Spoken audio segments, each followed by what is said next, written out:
แพมเพิร์สเนาะซื้อให้น้อง ทางเราก็ซื้อตัวนี้เบิดเท่าไรล่ะตามพวกผ้าพอ บ่ได้ทนบ่ไหวก็ให้เราหลายเป็นหยังก็ โอ้ยกระบาบเดเตเอ้ยก็จักสิซอยไปได้หลาย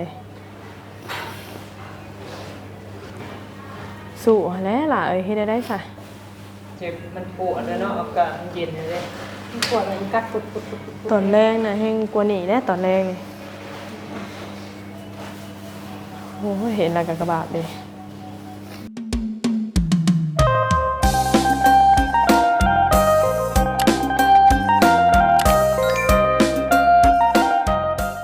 กราบทักทายสบายดีสวัสดีคือเก่าคือเดิมพี่น้องเนาะเปิดภาพมา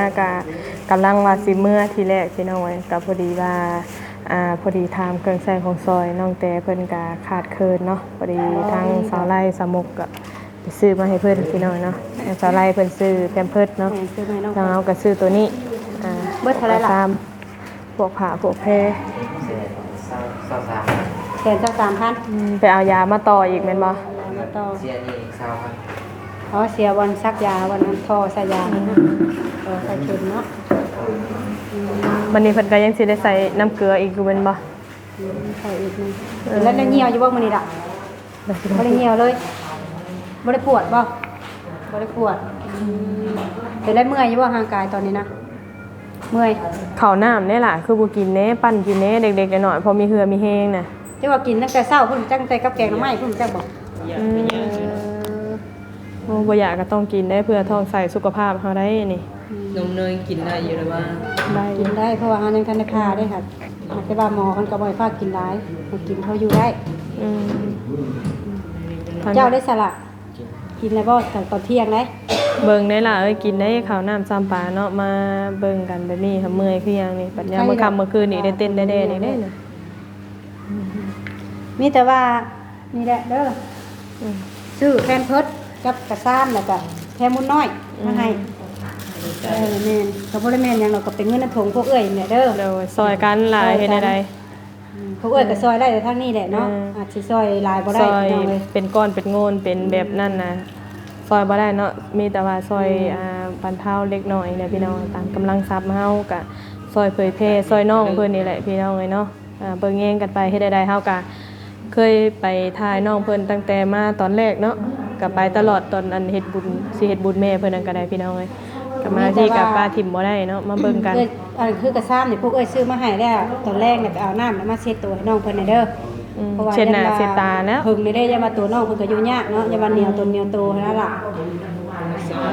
เสื้อได้คันมีเสื้อก็คันเช็ดตนเช็ดโตก็เปลี่ยนก็ได้หลาย เพราะว่าเสื้อมันก็เปลี่ยนบ้านนี่เดี๋ยว บ่ เปลี่ยนที่ก็ได้แล้วเสื้อเพิ่นเอามาให้แล้วก็เปลี่ยนเลยเมื่อวานนี้ อืม มีแต่ว่าให้ทั้งครัวนะเด้อล่ะเด้อตอนแรงเด้อเอาน้ำมาเช็ดให้เมียเด้อนี่เอ้ยก็ซื้อมาให้400หักแต่ว่า พี่น้องกับมา คำว่าแพทย์เพิร์ดนี่ก็เป็นตัวติดคือเก่า เลย เนาะยังกระเบิ่งแล้วเป็นกะรอเอ้ยมาเบิ่งอื่นเศร้าก็ได้เด้อเพราะว่า มันยังบ่ทันเต็มปานใดเนาะเพราะว่าเพิ่นหากระใส่เนาะ น้องว่ายังบ่ได้เหี่ยวมื้อนี้ เมายาได้ อยากรับเพราะว่าขาดยาแล้วแม่นเจ็บเลยเด้สนวนเจ็บแล้วก็บิดซ้ายบิดขวาแล้วก็มีแต่ข้างแต่อย่างนะก็ อากาศมันเย็นเลยเนาะ แม่น ปกติเนาะ เขาว่าตอนเพิ่นเจ็บนี่เฮานั่งข้าวนั่งหยังเฮาเบิ่งก็ดูโตนบัดนี้เฮาก็ต้องได้จำเป็นต้องไปบอกหมอมาซักยาอีกสินะ อืม มันจำเป็นตัวนี้แหละ มันก็ตอนนี้มันก็หลายคู่หลายคนเยอะอยู่ในห้องเสียมันก็อยากสนละมุนเนี่ยพี่น้องเอ้ย มีแต่ว่าตั้งไว้ล่ะตั้งเก็บไว้แล้วลูกเดี๋ยวมีแต่ว่าตอนแรกเนี่ยไปเอาน้ำมาเช็ดให้เมียโตบัดนี้ตั้งไว้ก่อนลูกโอเค ทางมันได้สารตุกกับไปงานบ่ โอ้ยยอมตัวนั้นมาบ่ได้ตัวนั้นเนี่ยก็อยากมาก็บ่ให้มานะตัวนั้น ปริญญาอีก มันสิยากกันในขั้นต่อแต่นี่ก็ยังยากสิเอาแม่ปุ้งมาอีกยังยากอยากมาสำไรก็บ่ให้มาตัวนั้นน่ะ อืม เรา มี ได้ แต่โทรถามข่าวกันนะพ่อ แต่ว่าเราก็มาได้อันนั้นเยอะ เป็นแล้วล่ะเมื่อยอยู่บ่ลูกเมื่อยอยู่บ่ในใจตอนนี้เมื่อยอยู่แม่นบ่อาจจะต้องสู้เนาะเห็นแล้วมันบ่มีผู้เบิ่งเนาะ เบิ่งกันไปแน่ล่ะเฮ็ดได้ยามมันเป็นเนาะเป็นกำลังใจให้เจ้าน่ะคือเบอร์1ได้เจ้าน่ะกำลังยาแบบพิเศษในใจนะแบบ ใช้สารพอเฒ่าไปใช้สารพอเฒ่าโอ้แล้วอาจสิอยู่นอกมันยังเหลือแต่พอเจ้า ตัวพอเราก็คือสิมือเลยนะอันน่ะเราเดินทางมากับมันก็ไกลเนาะ โอ้เดินทางตั้ง นอนเฝ้าลูกไผ่ ตั้งแต่7 โมงหาก็ฮอดวัน12 โมงอ่ะเนาะล่ะเนาะทางไกล เรียนรถส่วนตัวบ่ ส่วน ร ตั ถ ว ว่ามาส่งแล้วล่ะ อืม แต่ก็ใช้น้ำมันให้เพิ่นอยู่เนาะ พากันไปเนาะ อันเงินที่เอามานี่ก็แต่ว่าเช้ามื้อนี้หากระจายเบิดเท่าไหร่แล้ว ซีประมาณครับถึงไป ตัวจ่ายแต่เช้าเพิ่นได้จ้ะจ่ายแต่เช้าเพิ่นจะตัว400,000แล้วก็ไปเอาอีกก็ได้100,000ปลายบ่ก็รวมแล้วก็500,000ปลายได้มื้อนี้แม่นบ่ เนาะ เฉพาะมื้อนี้ มื้อหนึงก็เบิด600,000เลยเนาะโอ้ตกเลยลูก เฉพาะมื้อนี้จ่าย แม่นเจ็บอีกแล้วบ่อีกล่ะ จ่ายนี่ก็เบิด500,000แล้ว เอาคันว่าอันนั้นก็หมอเพิ่นว่าได้สลาแล้วเอายามาแล้วให้เพิ่นมาใส่ให้บ่ วันนี้แหละเขียนบินมาให้ พอดีแล้วเพิ่นมาแล้วก็ให้ใส่ยาต่อ เพิ่นยังใส่ให้อีกคนไข้คนหนึงอยู่จังหวัดเพิ่นก็มาใส่ให้น้องกระแต อืมยาเบิดแล้วแม่นออกฤทธิ์เลยนะ อยู่ได้น้ำยาได้พี่น้องเลยมื้อเช้านี่ก็จนหายเนาะ ว่าแล้วนี่ทรมาน ยาอยู่ยา มันปวดแบบแผลมันใหญ่เนาะ คือภัยกับบรีพี่น้องแต่ว่าเรื่องการเจ็บนี่ถ้า ทรมานสุดยอดเลยเนาะ แต่ผ่าห้องนี่ก็มันดึงห้องไม่น้องก็จะปวดเยอะจังหวะต้องไปดึงขึ้นมานะมันดึงขึ้นนั่นแหละแบบคนนั่นแหละ เป็นผ้าห่มผ้าแพร่ของไผ่สลัดอันนี้นะ พอนิ้วนี่นะพอนิ้วมาหายมือนั่น โอ้ อย่าการหัดแต่ตัวเป็นผ้าแป้นี่จักมาแต่ไซส์บ่ครับ ของอันนั้นเพิ่นที่ปู่ที่ผมมาเยี่ยมมายาม โอ้ผมมาเยี่ยมยามเลยค่ะมาโฮม อืมช่วยกันเนาะเฮ็ดได้ทางน้องเพิ่นก็บ่แม่นครอบครัวอยู่พี่เนาะไปพุ่นแล้วก็อยู่พี่ก็บ่มีหยังพี่น้อง ใช้จากข่าวน้ำชำปลาผู้คนเป็นหนึ่งมาให้เลยอามาแล้วก็ซุกเบิดแล้วก็ เมียนไว้นี่ เมียนเบิดแล้วแล้วกินได้ย่างบ่ เรากินเบิดแล้ว ฮะแล้วกินย่างบ่คือว่าเบิดคำว่าเบิดกับว่าเบิดได้เลยบ่เคยอยู่เลยสิเล่นออกไปซื้อมาให้ อืม เดี๋ยวสิซื้อก็ซื้อใกล้ห้านบ่าวนี่ได้เนาะ อืม เดี๋ยวบอกวันนั้นก็ได้ เพราะว่าน้องมันอาจสิไปบ่ได้ เจ็บเด็กบ่เจ็บอีกแล้ว เจ็บอีกแล้วเบิ่ง เจ็บขอแข้งบนเก้าอันนี้บ่โอ้ยกระบะกระเบาะเด็กเมื่อยเด้ เฮ็ดได้ จัง ได้ เฮ็ด จังมืออันนี้เลยสิได้ผ่าตัดไป ยังบ่ฮู้ ยังบ่ให้คำตอบตัวนี้เพราะว่าหมอเพิ่นว่ายังรอมันยุบก่อนมันยังบ่ยุบเพราะว่ามันยังเบ่ง โด อน ยู่ นานเติบโต นั่นแหละตัวที่คอยเป็นห่วงก็คือตัวนี้แหละตัวตรงที่ว่าน่านท่าแล้วเงินเฮาน่ะมันสิเบิดก่อน มีอะไรเนาะ บัดนี้เฮาอยู่แต่ละมื้อมันผัดแบบนี้ได้เนาะเวลาเจ็บเป็นผัด เฉพาะพวกน่าอยู่ได้กินน่ะสิบ่มีปัญหาอะไรหรอกเพราะว่า YouTube แต่ละคนมาเพิ่นก็ซื้อมาให้ บ่ลองถามหมอแบบตรงๆน้องเบิ่งหั่นนะว่าถ้าสมมุติว่าเป็นแบบนี้ค่ะกล้าพาได้บ่ถ้าพาได้ก็ให้เพิ่นพาเราได้หลายถ้าว่าเอ้า เพิ่นถามคำตอบเรื่องเงินเรื่องหยังบ่จ๊ะ บ่เฮาเพิ่นพูดแล้วค่ะแต่ว่าเพิ่นมาเบิ่งอยู่เพิ่นบ่ได้สิข่อยมาไปถามอยู่บ่ได้ ยันวะ แม่ถามไม่ได้แล้วล่ะเนาะซึ่งเพิ่นยังเฮ็ดให้บ่ได้เพิ่นฮู้อยู่แล้วว่าการพามัน เรื่ เดี๋ อย ง ว กระ เรื่อง สุน จะ น้ำ ได้ เพิ่นนี่สุนน้ำเพชรมองนะ เนาะถามแล้ว อืม รอเนาะ มีแต่ว่าเพิ่นว่ารอก็รอน้ำเพิ่นนะเฮ็ดได้แต่เฮาก็มันก็อยู่น้ำหมอเพิ่นนั่นแหละเพิ่นว่าพาได้เพิ่นก็เฮ็ดให้แล้วเนาะ หาได้ เจ็บอีกเด้อ เพิ่นว่าเฮ็ดบ่ได้เพิ่นก็ว่าเฮ็ดบ่ได้คือว่า เออเวลาแบบเคสด่วนแบบยันแบบเฮาอยู่โดนไปกับเงินเฮามันบ่พอ บ่ หั่น ได้ นะ ทนบ่ไหวก็ให้แล้วล่ะว่าเป็นหยังหรอก โอ้ยกระบาปเดเตเอ้ยก็จักสิซอยไปได้หลาย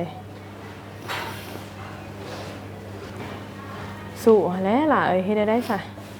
เจ็บมันปวดแล้วเนาะอากาศมันเย็นเลย มันปวดอะไรมันกัดปุดๆ ตอนแรกน่ะแฮงกว่านี้แหละตอนแรกนี่โอ้ยเห็นแล้วก็กระบาปดิ มีจะได้เวกลงมาได้ช่วยมาได้เนาะได้เจ็บเบิ่งแต่ทำมองเพิ่นก็ได้ดูว่าเพิ่นมาใส่ยาก็ถึงได้ใส่ยาแล้ว ใช่ละมองกันมาที่นี่ ๆต่อไปนั่นแหละเดี๋ยวจะนอนเพิ่นก็มามันเป็นหยังหรอก ย้อนบุบๆแล้วเนาะแผลใหญ่ซ้ํ เจ็ ก บ ระดูกเตะเนาะ เจ็บ กระดูก ก็ หัก ก็คือเจ็บนี่ก็มีแต่เจ็บบนคอส่วนหลายเนาะตามที่ เจ็บ ว่า บน เนาะ มันหักเพิ่น แล้วก็บ่มันหักก็เจ็บอยู่หักแต่ก็มันสิทั่วกันไปเบิดหมดว่าสิ มันแบบขาเพิ่งหนึงแม่นไปเบิดเลยนะ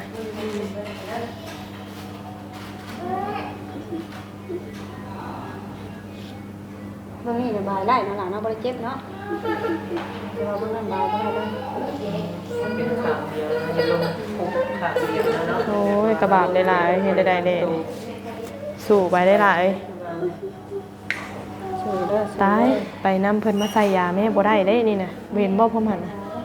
เดี๋ยวก็เด้อเดี๋ยวไปเอิ้นเพิ่นมาใส่ยาให้ก็เด้อล่ะเด้อ ไปเอิ้นเพิ่นมาใส่ยาโลดนี่น่ะ เอิ้นเพิ่นมาใส่ยา เดี๋ยวมาเป็นเห็นเฮานะเพิ่นไปตอนนั้น เออ ไปเอิ้นเพิ่นก็เด้อล่ะเด้อ เอาเพิ่นมาใส่ยาโลดนี่บ่เห็นบ่ตอนนั้นน่ะ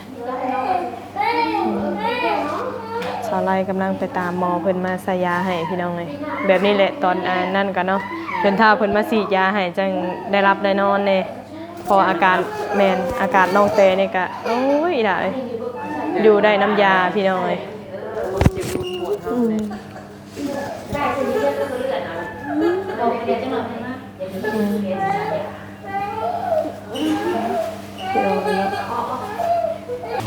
คนน้อย ตอนนี้ก็เรื่องเงินคำก็โอ้ยพี่น้อยเนาะก็มีแต่ว่าฟังไปจนฮอดมื้อที่ว่าได้การผ่าตัดเนาะว่าเงินเฮานี่สิพอหรือบ่ตอนนี้ทางน้องก็ยังเหลือเงินอยู่24ล้านพี่น้อยเนาะแล้วก็ใช้จ่ายมื้อหนึงก็เบิด4-5แสนได้พี่น้องเนาะเอาหืดเอายามาต่อตลอดบัดนี้คือทางน้องนี่ก็บ่ฮู้ว่าสิได้ผ่าตัดมื้อใดและการผ่าตัดนี่ก็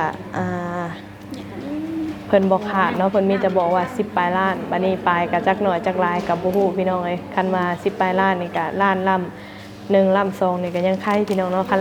ล่ำคันปลายมัน7 8เป็นมื้อก็โอ้หนักอยู่ได้พี่น้องเอ้ยกินหลายคือบ่กินนมนั่นล่ะพอมีแฮงข้าวก็บ่กินนมมาจังพอมีแฮง ใส่ยาอีกเนาะตัวที่น้อง ใส่ยาต่อรอบจักสิว่ารอบที่เท่าใดมื้อนี้เนาะรอบ2บ่ล่ะรอบ2บ่ใส่ยาก็เบิดไปได้ควรนึง เพิ่นปลดตัวสิโลตอนนั้นออกให้บ่ได้เพิ่นหาตัวน้อยนี่มาใส่อีก ออกอยู่บ่ มันยังไงจะต้องมันจะต้อง มันออกอยู่บ่ฮะออกอยู่ ไม่ได้ติดไม่ได้สั่น เอาอะไรใส่สกอตเด้เอาสกอตน่ะสไลด์มีบ่ติดทับไว้ โอเคบ่โอเคบ่ได้เนาะผู้ชายนี่ก็ทงคนปลดตัวนั้นทงน้อยซั่นนี่ว่าคนใส่น่ะ เบิดซองแล้ว คือว่านำบ่ได้ปานใดเนาะ ตัวนี้ตัวที่3บ่ตัวน้อยตัวที่3นี่ ตัวใหญ่อันเบิดอันหนึง 2-3 ถุงน่ะ อันนี้เจ้าเพิ่นให้ไปสร้างเอานี่คือทงน้อยเป็น2 อันนี้ทำให้เพิ่นบอกมันก็ไปเอาตามเพิ่นนี่แหละเพราะว่าเงินก็อยู่เจ้าอยู่ได้บัดนี้ก็ใครอยู่ได้บัดนี้ที่เล่นมันก็สะดวกสบายแน่บัดนี้เงินอยู่ตัวเองก็พอเนาะเงินยังบ่มีคือนี่ดอกก็เบิ่หน้าก็บ่ได้จักสิห่วยหา ไปเอาก็จักสิเอาไปได้เนาะเอาบัดต้องจ่ายเงินให้เพิ่น คือสิได้เพิ่นเอาดินมาเนาะก็เป็นอยู่แล้วจ่ายเงินมาใช้เนาะเพิ่นก็หน้าที่เพิ่นเฮาก็ต้อง ถ้าจะเมื่อยแล้วจะนอนรถล่ะนอนรถเจ้าน่ะนอนพักผ่อนรถ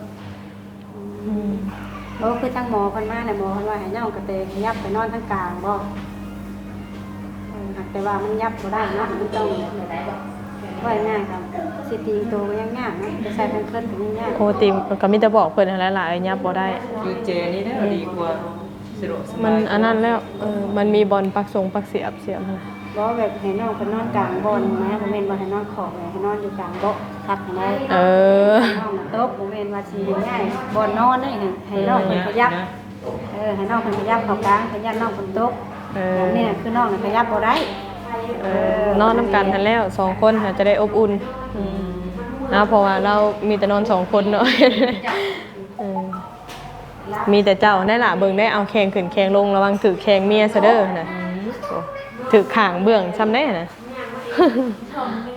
พอแต่ผืนลงผัดไปตามหาเอาอีกแล้ว ในจังมือเนี่ยมัน2 มื้อ3 มื้อนี่แหละเนาะ 3 มื้อนี้ ตั้งแต่มื้อวันอาทิตย์จะวัน 3 มื้อนี้เนาะ วันค้างก็3มื้อนั่นล่ะเนาะและพอก็เบิ่งเด้อพอเด้อเฮาก็มาซื้อแทนทดกับกระซังแน่นอนมาให้ก็สิได้มื้อแล้วบัดนี้เด้อ คือ ข้าวน้ำข้าวปลาก็ให้พอแล้วบัดนี้ให้ย่างก็ไปมีหันข้างนี่เด้อมีจักอยู่ดอกพอก็ได้ใส่แน่ให้ได้ใส่แต่ว่าสิให้เติมหมอนี่แบบเบิ่งเมียมันเด้อป้าบ่ได้ก็สิได้นี่ บัดสวดหูเมื่อคิงมาผัดครัวหาแล้วเนาะ เพราะว่ามันตื่นมากสิได้สำมันเจ็บมันอย่างว่าพอได้กลัวใส่ผัวเนาะกลัวใส่ผู้อื่นก็บ่ได้เด้อพี่น้องมันบ่คือผัวเฮาเด้ แม่นแล้ว แล้วกายที่โตมันได้สวยแม่จังว่าลงนู้ ก็ยัง FC เพิ่นก็ว่ายังดีที่ว่าถือแฟนผู้ที่ว่าคอยดูแลเอาใจใส่เนาะแบบตำตี้ตำใต้นำหั่นนะ คนละคนหัวผู้คนในห้องมันใกล้สิเนาะพ่อเนาะ นางชั่วข้าวหั่นแหละ เอากันได้จักเดือนน่ะน้องเตกับผัว ฮอดอยู่บ่3เดือนล่ะกลัวแล้วเนาะ3เดือน เอา คบกัน ได้ น่ะ บ่ นะอยู่นำกันน่ะนะ 2-3 เดือนนึงบ่ คบไปเรื่อยๆนะพ่อเนาะแบบก่อนสิพักกันก็มาต้องคบกันก่อนนั่นนี่สิ ก็เอากันก็ฮักแพงกันก็ถือว่าดีแล้วเนาะ ก็คือกระชากตัวนี้เฮาว่าให้น้องมันแรงนี่ให้น้องไปเอาน้ำมาใส่นี่แล้วก็เอาแพร่ชุบเสร็จกระโตเพิ่นนี้เฮาว่า เช็ดหน้าเช็ดตานะเพราะเพิ่นมีแฮงนะ น้องเพิ่นนี่ก็แต่ว่าง่ายตั้งแต่ว่ามื้อเฮ็ดบุญนำแม่เนาะลูกเนาะเพราะว่าเพิ่นบุญก็บุญเฮ็ดแม่แล้วก็น้ำมาก็ยังบ่ได้ใส่ใจว่าซั่นซะ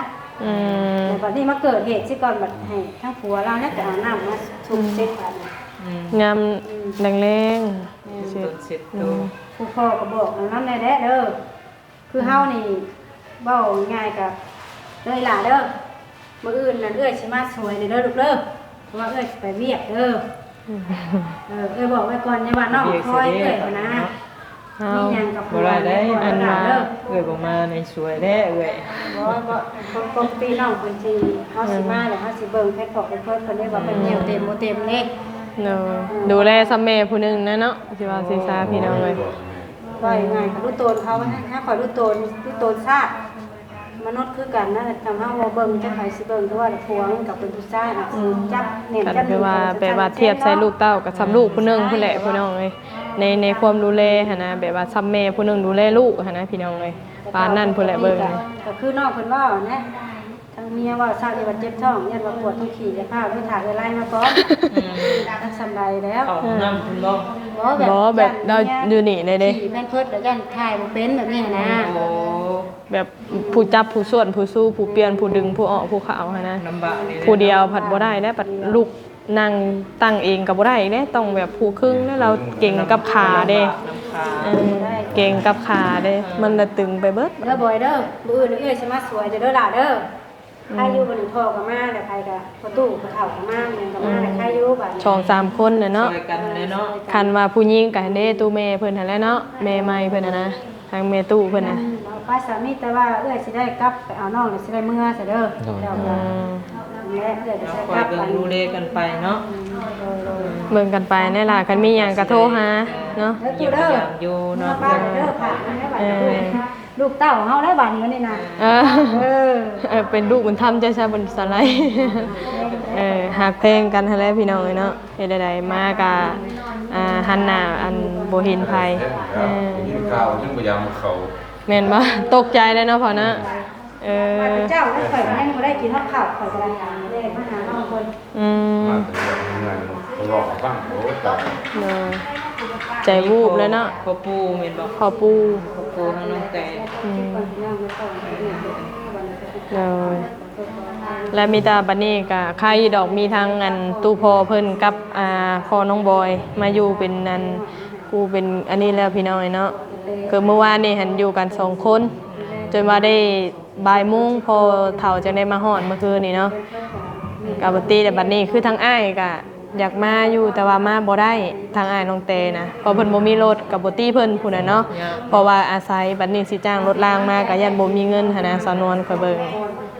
ลำบากไปสังมัดใส่ก็ มันผัดมีแต่เงินเป็นหลักเนาะเฮ็ดหยังก็ได้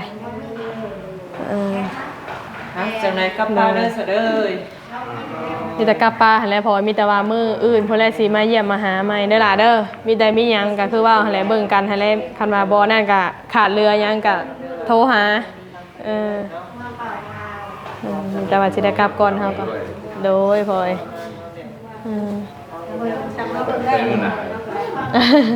เฮ็ดจังไดเนาะเฮาก็ซอยบ่พื้นเงินซะพี่น้องเนาะคันคือว่าซอยเงินก็ซอยผืดซอยลายเฮาก็ซอยบ่ได้เฮาก็ภาระครอบครัวเฮากันซอยก็ได้เล็กๆน้อยๆตามกำลังเพื่อทรัพย์เฮาแล้วก็ซอยถ่ายทำให้ผู้รักผู้ใหญ่ผู้เพิ่นมี ใจเมตตาใจบุญใจทานอะไรพี่น้องเนาะสุดซอยเพื่อนมนุษย์น้ำกันอะไรพี่น้องเลยได้เป็นรักเป็นทานให้เพิ่นเบิ่งเนาะเห็นนำกันมีแต่ว่ากลับป้านเลยล่ะเด้อสบายดีทางน้องบอยโดยโอเคเนาะพี่น้องสำหรับคลิปนี้กับผิดพลาดประการใดก็ต้องกราบขอโทษขออภัยหลายๆเด้อพ่อแม่พี่น้อง FC ปาลุงเบิดสุขสุคนเนาะสำหรับคลิปนี้ลาไปแล้วพี่น้องก็ขออวยพรให้พร FC ผู้ใหญ่ใจดีทุกท่านเนาะมีสุขภาพร่างกายแข็งแรงร่ำรวยเงินทองปราศจากโรคภัยไข้เจ็บเด้อเนาะโศกมันร่ำรวยตลอดปีแล้วก็ตลอดไปพี่น้องเอ้ยสำหรับคลิปนี้ลาไปแล้วพบเจอกันในคลิปหน้าโอกาสหน้าเด้อพี่น้องสบายดี